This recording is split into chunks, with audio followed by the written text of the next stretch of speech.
Hi, Miss Allison here. I'm just here to talk to you about your December packet. So, in that December packet, you should have gotten a book that says How Many Quacks Until Christmas. So, this book just discusses different animal sounds. And also in that packet, you should have gotten a Christmas tree, and you also got a container of finger paint. So, you're supposed to have your child just finger paint the Christmas tree and then use the sequence to stick it on the Christmas tree.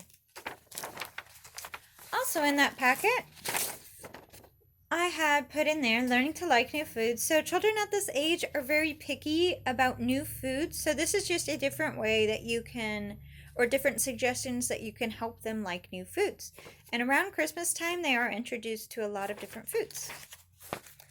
And then I also put in there a paper about having family fun. So this is just a place that you can write down ideas on ways to have family fun together. And on the back is a website called Wichita on the Cheap. So this is a website that just shows different things around town that are at a reasonable price that you can do during December for family fun. Okay, so I was going to talk to you first about what your 2-year-old's got. Oh, also for that Christmas tree, I did put a pipe cleaner in your bag. This pipe cleaner can be used for the Christmas tree by cutting it up and using it as ribbon, or it can be used for different projects that I will discuss later. So in the 2-year-old bag, you should have gotten a bag of shapes, and you also should have gotten tongs. Now the tongs are something that I put in there so that they could work on their fine motor skills. These might be a little difficult for them. They might hold them funny. They might hold them like this. They might hold them like this, but you can help model how you're supposed to hold them. And really what I wanted them to work on was just matching their shapes. So if they're getting frustrated with the tongs, it's no big deal. You can just have them match the shapes without the tongs. I also wanted to go over their colors again with them. So I did make a paper with a lot of different colored circles on it, and you're just supposed to cut out these colored circles to the size of your muffin tin, so you can use the back of your muffin tin to draw the correct circle. I didn't make them the correct size. I didn't have a muffin tin while I was making the paper. So, I'm sorry about that. So you'll have to cut them down to the size of your muffin pan. But once you get them inside your muffin pan, they can just use the shapes again to try and color match.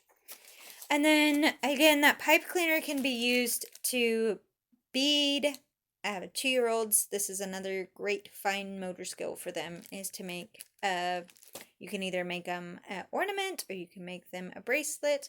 And of course, this is choking hazard, so be careful if you do make them a bracelet with it, or if they make a bracelet with it.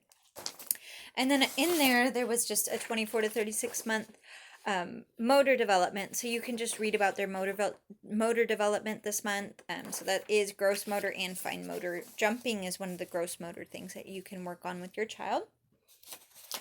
And then for 3-year-olds, I had them pretty much working on shapes as well.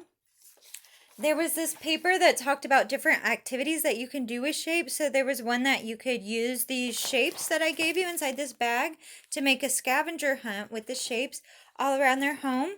You don't have to use those shapes. You can just talk about different shapes around your home. Like, for instance, I have this big rectangle behind me.